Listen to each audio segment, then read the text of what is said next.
आज का ये वीडियो बड़ा ज़रूरी है उन बच्चों के लिए जो तैयारी कर रहे हैं यूपीएससी की, यूपी पीसीएस की, यूपी ट्रिपल एससी की या किसी भी स्टेट लेवल पीसीएस की। क्यों?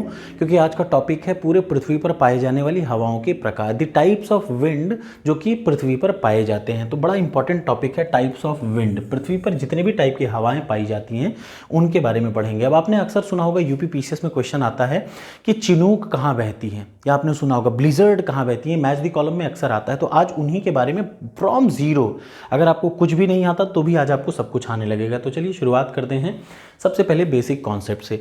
सबसे पहला जो कॉन्सेप्ट मैं आपको बता रहा हूँ, थोड़ा तेजी से पढ़ा रहा हूँ ताकि आपका जल्दी सिलेबस पूरा हो जाए। किसी वस्तु को खींचना या ठेलना, किसी चीज़ को पुल करना या पुश करना क्या कहलाता है? फोर्स कहलाता है। क्या कहलाता है? फोर्स।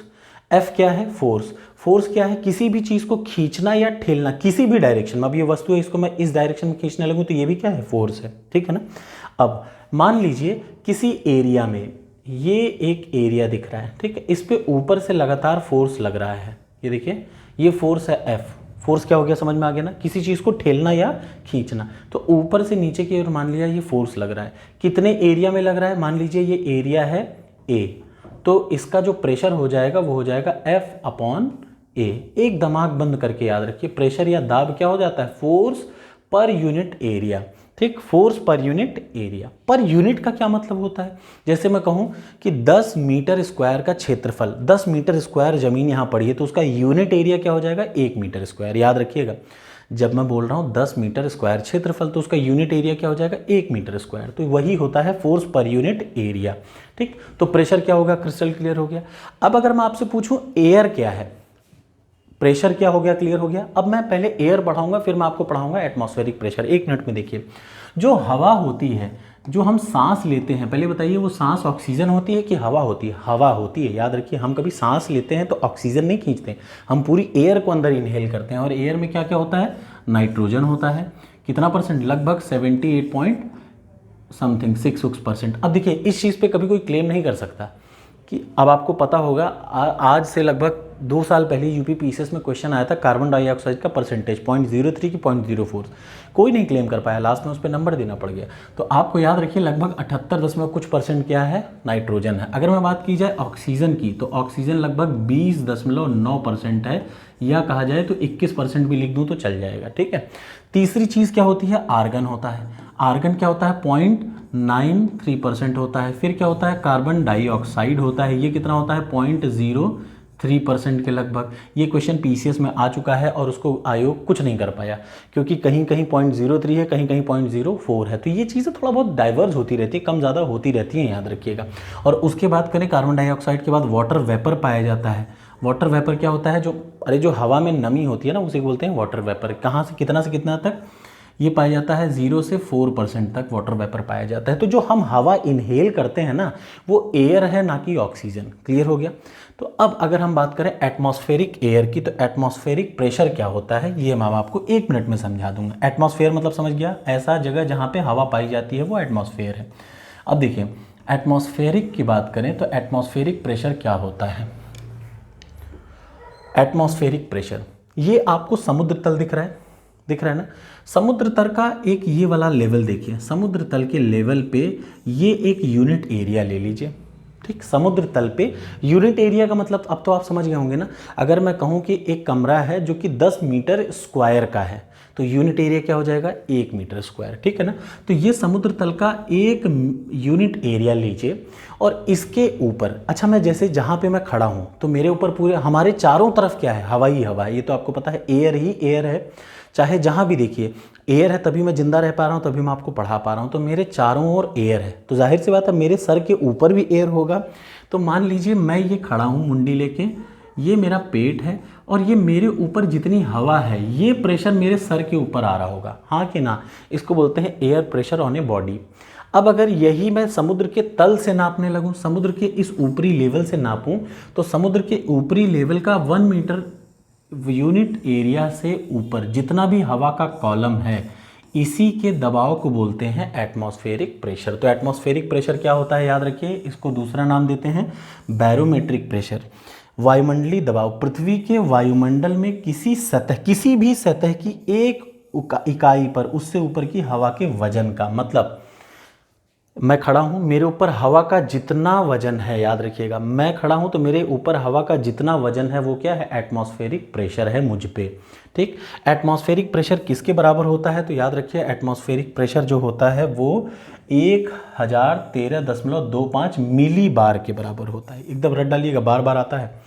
ये 1013.25 मिली बार के बराबर होता है, या पारा जो एक होता है ना मरकरी, 760 mmHg के बराबर होता है, या फिर सीधा कहा जाए तो इसको क्या कहते हैं, एटमॉस्फेरिक प्रेशर कहते हैं। क्लियर हो गया कॉन्सेप्ट। तो एटमॉस्फेरिक प्रेशर कभी कहूँ तो याद रहेगा ना कि मेरे ऊपर हवा का जितना लोड है अपॉन मेरे ऊपर का एरिया, वही क्या है, एटमॉस्फेरिक प्रेशर। अब इसका मतलब ये बताइए, अगर कोई पूछे एटमॉस्फेरिक प्रेशर कहाँ पे ज़्यादा रहेगा, तो भाई वहीं पे ज़्यादा रहेगा जहाँ पे हवा की लंबाई ज़्यादा रहेगी। हवा की लंबाई पहाड़ों पे ज़्यादा रहेगी कि हवा की लंबाई समुद्र के सतह पे ज़्यादा रहेगी। याद रखिएगा, समुद्र की सतह पे हवा का जो ऊपरी कॉलम है, देखिए ये वर्टिकल कॉलम हवा का कहाँ पे ज़्यादा है, समुद्र की सतह पे ज़्यादा है। कहाँ पे कम है, पहाड़ों पे बहुत कम है। तो कहाँ का प्रेशर ज़्यादा रहेगा, याद रखिएगा एयर प्रेशर डेंसिटी हाई होती है। डेंसिटी भी और एयर प्रेशर भी कहाँ पे हाई होती है, समुद्र तल पे। इसीलिए किसी भी चीज़ की ऊंचाई नापी जाती है समुद्र तल से। ठीक, और हाइट पे जाने पे, जैसे जैसे पहाड़ों पे जाते जाएंगे तो एयर प्रेशर क्या होता जाएगा, कम होता जाता है। ये वजह समझ में आ गया। एयर प्रेशर क्या है, मैं अगर खड़ा हूँ तो मेरे ऊपर जितनी भी हवा का वर्टिकल कॉलम है उसका भार, उसका वेट मेरे ऊपर अपॉन मेरा एरिया, ये क्या है, एयर प्रेशर या एटमॉस्फेरिक प्रेशर कहलाता है। मेरा विश्वास है कि अब आपको क्लियर हो गया होगा। अब एक और चीज़ आप बता दीजिए, प्रेशर आपको समझ में आ गया। प्रेशर का जब भी हवा बहती है तो याद रखिए किधर से किधर बहती है। एक और चीज़ याद रखिएगा, सबसे ज़रूरी चीज़, मान लीजिए ये यहाँ पे प्रेशर हाई है, यहाँ पे प्रेशर लो है, तो हवा हमेशा कहाँ से बहेगी, हाई से लो की ओर बहेगी। याद रखिएगा, हवा हमेशा किस प्रेशर से किस प्रेशर की ओर बहती है, हाई प्रेशर से लो प्रेशर। सबसे ज़रूरी कॉन्सेप्ट यही इतना है, मेरा समझाने का यही इतना उद्देश्य था। जो हवा होती है वो कहाँ से, हाई प्रेशर से लो प्रेशर की ओर बहती है हमेशा। याद रखिएगा, हवा कहाँ से कहाँ, हाई प्रेशर से लो प्रेशर। पानी कहाँ से कहाँ, ऊपर से नीचे, हमेशा नेचुरली बहते हैं। अगर ऊपर पानी है तो अपने आप कहाँ बहेगा, ग्रेविटी की वजह से नीचे। प्रेशर कहाँ पे हाई है, जहाँ पे हाई होगा वहाँ से बहेगा जहाँ पे प्रेशर लो रहेगा। इसका मतलब अगर ये एक कमरा है, ठीक, इस कमरे से पूरी हवा खींच डालूं तो यहाँ से सारी हवा इसके पीछे पड़ जाएगी ताकि इसको फिल कर पाए गैप। इसको बोलते हैं हवाओं का चलना। तो हवा कैसे बहती है, अब शायद ये कॉन्सेप्ट आपको क्लियर हो गया होगा। अब मैं एक अगले वीडियो में आपको और क्रिस्टल क्लियर कर देता हूँ। मान लीजिए ये दो जगह दिख रही है आपको, ठीक, ठीक है ना। यहाँ पे क्या है, हवा है, एयर है, और यहाँ पे भी क्या है, एयर है। ध्यान से सुनिएगा, दोनों जगहों पे एयर है। अगर मैं इस जगह की एयर को यहाँ से हटा दूँ, बाहर कर दूँ, तो ये बताइए यहाँ पे प्रेशर ज़्यादा कि कम, कम। जब प्रेशर कम होगा तो यहाँ वाली एयर इसको, इस गैप को भरने के लिए इधर से इधर की ओर चलेगी। जब एयर यहाँ से यहाँ चलेगी तो इसी को कहते हैं विंड या पवन या हवाओं का बहना। याद रहेगा ना सबको। हाई प्रेशर से लो प्रेशर की ओर जब भी एयर मूव करती है तो इसको बोलते हैं हवाओं का चलना, तभी हवा चलती है। अब शायद ये क्रिस्टल क्लियर हो गया होगा। अब हम लोग आ जाते हैं अपने मेन टॉपिक पे। बड़ा ज़रूरी टॉपिक है। आपको अपने सामने दिख रही है पृथ्वी, ये धरती दिख रही है। इस धरती की ये जो बीच वाली लाइन है इसको क्या बोलते हैं, इसको बोलते हैं विषुवत रेखा या फिर इक्वेटर। याद रखिए, क्या बोल देते हैं, विषुवत रेखा या फिर इक्वेटर। ये क्या है, ये है नॉर्थ पोल, और ये क्या है, ये है साउथ पोल। बड़ा ध्यान से देखिएगा, बड़ा ज़रूरी टॉपिक है। ये 30 डिग्री उत्तरी अक्षांश है, ये 30 डिग्री दक्षिणी अक्षांश है। क्लियर, पक्का ना। अब देखिए, अगर मैं कहूँ कि सूरज की सबसे ज़्यादा रोशनी कहाँ पे पहुँचती है तो आपको इस रीजन पे दिखेगी। ये बीच वाला जो रीजन दिख रहा है ना, मैं फिर से दिखा दे रहा हूँ, ध्यान से देख लीजिए। मैं ज़्यादा आपको डिटेल नहीं समझाऊंगा, सिर्फ उतना समझाऊंगा जितना आपके एग्जाम के पॉइंट ऑफ व्यू से ज़रूरी है। देखिए, इतना लाइन याद रखिएगा, जो विषुवत रेखा होती है, विषुवत रेखा पर गर्मी ज़्यादा होती है। और जैसे जैसे हम लोग ध्रुवों की ओर चलते जाते हैं, ऊपर की ओर बढ़ते जाएंगे, तो बताइए क्या बढ़ने लगेगी, ठंडी बढ़ने लगेगी और गर्मी कम होने लगेगी। और बर्फ़ कहाँ पे मिलेगी, दोनों ध्रुवों पर प्योर की प्योर बर्फ़ मिलेंगी। ये कॉन्सेप्ट आपको क्लियर है, ठीक है ना। इसका मतलब यहाँ पे गर्म बहुत ज़्यादा होगा, ठीक, क्लियर है। अब ज़रा सा इसको ध्यान से देखिए। इसके बाद वाले वीडियो पे हम लोग आ जाते हैं। पहले 3 टाइप की हवाएं बहती हैं। बड़ा ध्यान से इसको रट डालिएगा, नोट्स बना के लिख डालिएगा, क्योंकि एग्जाम में बड़ा ज़रूरी है और बहुत आता भी है। तीन टाइप की हवाएं होती हैं। हवाएं कितने टाइप की होती हैं? तीन टाइप की हवाएं पृथ्वी पे चलती हैं। सबसे पहला प्राइमरी या प्लेनेटरी, या फिर इसी का नाम है परमानेंट। क्या है? परमानेंट हवाएं, परमानेंट हवाएं, या फिर इसी को बोलते हैं प्रचलित पवने। क्या बोलते हैं? प्रचलित पवने। क्या बोलते हैं? प्रचलित पवने। याद रखिएगा, तीन टाइप की हवाएं धरती पे चलती हैं। सब बताऊंगा एकदम आराम से, आपको सब समझ में आ जाएगा। तीन टाइप की हवाएं धरती पे चलती हैं। सबसे पहला परमानेंट वेव। याद रखिएगा, परमानेंट, प्राइमरी या प्लेनेटरी, तीनों कुछ भी कहते हैं, या फिर हिंदी में बोले तो प्रचलित पवने कहें, तो ये एक हो गया।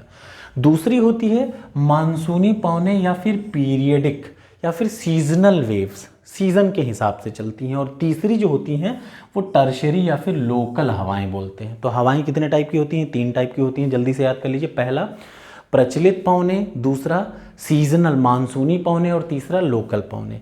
प्रचलित पवने जो होती हैं, प्रचलित हवाएं तीन तरीके की होती हैं। सबसे पहला व्यापारिक पवने या ट्रेड विंड। ध्यान से सुन लीजिए, ये पृथ्वी आपको दिख रही है, ठीक, ध्यान से देखिएगा। ये इस समय आपको जो तीन टाइप की पवनों की डायरेक्शन दिख रही है, मैं आपको एकदम रट्टा डालता हूँ। दो पवने एक दूसरे के आमने सामने, ये बीच वाली पवने हैं या हवाएं हैं, इस हवा को बोलते हैं, इन विंड को बोलते हैं ट्रेड पवने या व्यापारिक पवने। क्लियर हो गया? इसके बाद वाली जो होती हैं दूसरी हैं, इनको बोलते हैं वेस्टरलाइन। अब आपको ये तो क्लियर हो गया ना, ये 0 डिग्री है, ये 30 डिग्री है, ये 60 डिग्री है, और ये यहाँ पे पोल्स हैं, ठीक है। ऐसे ही नीचे 0, 30 डिग्री, 60 डिग्री पोल्स, ठीक है। तो 0 से 30 डिग्री के बीच में जो लगभग हवाएं चल रही हैं वो क्या कहलाएंगी? वो हवाएं कहलाती हैं व्यापारिक पवने। 30 डिग्री से 60 डिग्री के बीच में जो हवाएं चल रही हैं उनको बोलते हैं वेस्टरलाइन या पछुआ पवने। क्या बोलते हैं? पछुआ पवने। और तीसरा पोलर ईस्टर लाइन, जो ये देखिए ध्रुवों से इस अक्षांश की तरफ, ध्रुवों से 60 डिग्री अक्षांश की तरफ ऊपर नीचे दोनों जगह चल रही हैं, उनको कहते हैं क्या? पोलर ईस्टर लाइन, ठीक। तो तीन टाइप की होती हैं परमानेंट, ये 12 मास हमेशा बहती रहती हैं। कौन कौन सी? व्यापारिक पवने, दूसरा पछुआ पवने, और तीसरा ध्रुवीय पवने। अगर इंग्लिश में बोला जाए तो ट्रेड विंड्स, वेस्टर लाइन और पोलर ईस्टर लाइन, ये परमानेंट वेव है, ये हमेशा चलती रहती हैं। दूसरी जो विंड है वो क्या है? सीजनल है, जैसे मानसूनी पवने हो गई। दूसरी सीजनल या फिर पीरियोडिक, समय समय पे, हमेशा नहीं चलती रहती, कभी कभी, तो हो गया मानसूनी पवने। दूसरा लैंड ब्लीजर्ड और सी ब्लीजर्ड, बड़ा आराम सा है, बहुत आसान सा है, समझा दूंगा। और तीसरा है माउंटेन एंड वैली ब्रीजेस, ठीक है। तो ये दूसरी, ये समय हमेशा नहीं चलती, हमेशा चलने वाली पवने ये तीन है, याद रखिएगा, बड़ी ज़रूरी है, इन्हीं के बारे में बार बार आता है, अभी इनको अच्छे से समझाऊंगा। और तीसरी पवने जो हैं वो हैं टर्शरी पवने, तृतीय टाइप की, या फिर लोकल पवने कहते हैं इनको। क्या कहते हैं? लोकल पवने कहते हैं। इनका हर स्टेट, हर देश में अलग अलग नाम है। जैसे अमेरिका में रॉकी के पहाड़ों पर चिनूक कहते हैं, कहीं इसको सहारा के मरुस्थल पे सिराको कहते हैं, कहीं इसको आल्पस के पहाड़ों पर फॉन कहते हैं। बड़ा ज़रूरी है, एग्जाम में ये बहुत आता है और वो बहुत आता है, ये कम ही आता है, ठीक है, लेकिन आ जाता है कभी कभी। तो हम लोग अपना समय नहीं बर्बाद करते हैं, सीधे आ जाते हैं अपने टॉपिक पर। पहली पवने कहते हैं क्या? परमानेंट पवने। ध्यान से देखिएगा, अब आपको 1 मिनट में समझा देता हूँ परमानेंट पवनों के बारे में। ये आपके सामने दिख रहा है, ठीक है, ये पृथ्वी दिख रही है। ये वाली लाइन क्या है? ये है 0 डिग्री, याद रखिएगा, ये है 30 डिग्री, ये है 60 डिग्री, ऐसे ही नीचे 30, 60 और ये है 90। साउथ पोल, ये क्या है? North pole. ध्यान से देखिएगा, एक होता है कोरियालिस फोर्स, बहुत बार बार आता है कोरियालिस फोर्स। ये कोरियालिस फोर्स क्या होता है पहले आप समझिए। पृथ्वी अपनी एक्सिस पे क्या कर रही है? ऐसे लगातार रोटेट कर रही है, रोटेट कर रही है ना। इसकी वजह से पृथ्वी पर जब हवाएं चलती हैं तो उन पे एक प्रकार का बल लगता है, जिसकी वजह से दो गोलार्ध है, देखिए ये है सेंट्रल की विषुवत लाइन, ठीक, इस लाइन को क्या बोलते हैं? विषुवत रेखा। विषुवत रेखा के ऊपर को बोलते हैं उत्तरी गोलार्ध, नीचे को बोलते हैं दक्षिण गोलार्ध।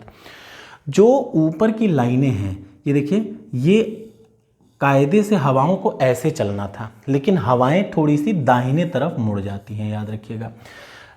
कोरियोलिस फोर्स क्या है? एक ऐसा फोर्स जिसकी वजह से उत्तरी हवाएं जिस डायरेक्शन में चल रही हैं दाहिने तरफ सरक जाती हैं। जैसे देखिए यहाँ की हवा ऊपर जा रही है तो दाहिने सरक गई, यहाँ की हवा नीचे उतर रही है तो दाहिने सरक गई। क्यों? क्योंकि ये नॉर्थ गोलार्ध में है, उत्तरी गोलार्ध में, और जो नीचे वाले गोलार्ध रहते हैं उसमें बाईं तरफ घूम जाती हैं। जैसे देखिए ये हवा को ऊपर जाना था लेकिन ऊपर ना जाके किधर हो गई, हल्का सा बाईं तरफ, देखिए ये बाईं तरफ हो गई कि नहीं। इस हवा को नीचे कायदे से ऐसे वर्टिकल जाना था लेकिन ये अपनी बाईं तरफ घूम गई। लेफ्ट का मतलब मुंह की तरफ, देखिए ये इसका मुंह है, ये इसकी पूंछ है, मुंह की तरफ अगर उत्तरी गोलार्ध है तो दाहिने तरफ घूम जाएगी। अब आपको दोनों नहीं रटना, आप बस एक बात याद रखिए कि कोरियालिस बल के कारण उत्तरी गोलार्ध में जहां भी जिस डायरेक्शन में भी हवा जा रही है दाहिने तरफ घूम जाएगी, बस और कुछ मत याद रखिए। अपने आप ऑपोजिट है कि जो दक्षिण गोलार्ध वाली बाएं तरफ घूम जाएगी, ठीक है ना। इसको बोलते हैं कोरियालिस बल। ठीक, अब जरा सा मैं आपको बता देता हूं, एक और अच्छे से एक्सप्लेन कर दूं, ध्यान से देखिएगा। कोरियालिस बल समझ में आ गया। अब देखिए होता क्या है, अब आपका कॉन्सेप्ट क्लियर करने का टाइम पहला आ गया।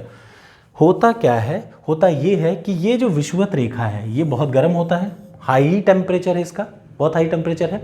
तो इस हाई टेम्परेचर की वजह से क्या होता है, ध्यान से सुनिएगा, यहाँ की जो हवाएं हैं वो गर्म होंगी, और गर्म होने के बाद ये बताइए कोई भी चीज़ गर्म होती है तो कहाँ जाती है, ऊपर उठती है। हवा गर्म होगी तो ऊपर उठता है। भगोने में अगर पानी डालिए तो नीचे जब पानी को ज़्यादा गर्म हो जाता है तो गर्म पानी कहाँ उठता है, ऊपर उठता है। तो याद रखिए विषुवत रेखा पे चूंकि हाई टेम्परेचर है तो यहाँ पे हवाएं कहाँ उठेंगी, ऊपर उठेंगी।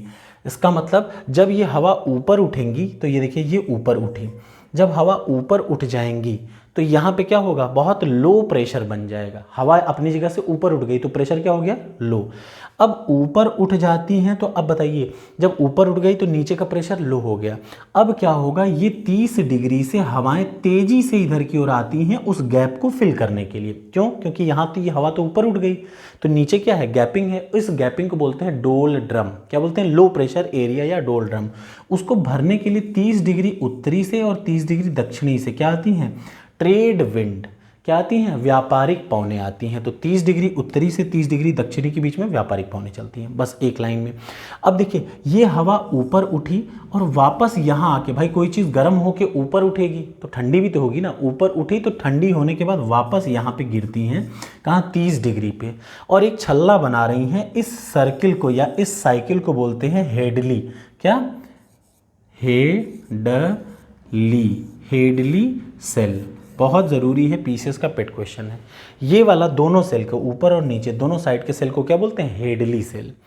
अब देखिए यहाँ से हवा, ध्यान से देखिएगा, यहाँ पे हवा दब रही है, देखिए इस तरफ से भी आके नीचे की ओर, मतलब 30 डिग्री पे जमीन पे हवा दब रही है। तो जब जमीन पे हवा दबेगी तो यहाँ का प्रेशर क्या रहेगा, हाई रहेगा। यहाँ का प्रेशर क्या रहेगा, हाई रहेगा। तो यहाँ से पवनें इधर जा रही हैं और यहाँ से भी पवनें ऊपर दाहिने तरफ जा रही हैं। अब ध्यान से देखिएगा, ये 30 डिग्री पे यहाँ पे क्या है, प्रेशर लो है, यहाँ पे प्रेशर हाई है। तो इस हाई प्रेशर से पोलर साइड की ओर हवा जो चलती है उनको बोलते हैं वेस्टर्ली या पछुआ पवनें। ऊपर की ओर दाहिने घूमेंगी, नीचे की ओर ऐसे घूमेंगी, बाएं घूमेंगी, ठीक है। इनको बोलते हैं पछुआ पवनें। ये हमेशा 30 डिग्री से 60 डिग्री की ओर चलती है। और तीसरी पवन आती है पोलर स्टर लाइन या ध्रुवीय पवनें। वो कहाँ से कहाँ चलती है, देखिए इधर से ऐसे बाएं, इधर से ऐसे बाएं, और ऊपर कहाँ घूमेगी, ऊपर से दाहिने। कहाँ से कहाँ, 90 डिग्री से 60 डिग्री की ओर जो लाइनें पे पवनें चले उनको क्या बोलते हैं, पोलर स्टर लाइन। तो 3 सेल बनते हैं। पहला सेल क्या बना, हेडली सेल। दूसरा सेल याद रखिए फेरेल।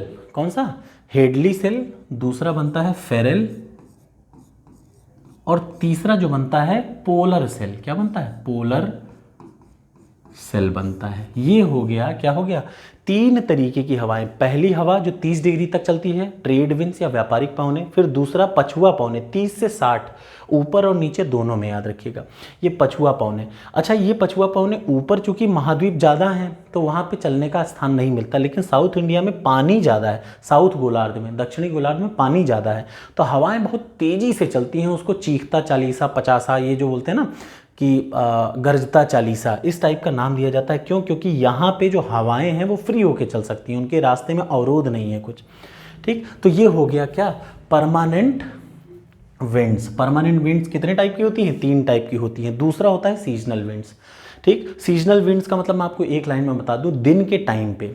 अच्छा, जैसे एक समुद्र होता है और एक ज़मीन होता है।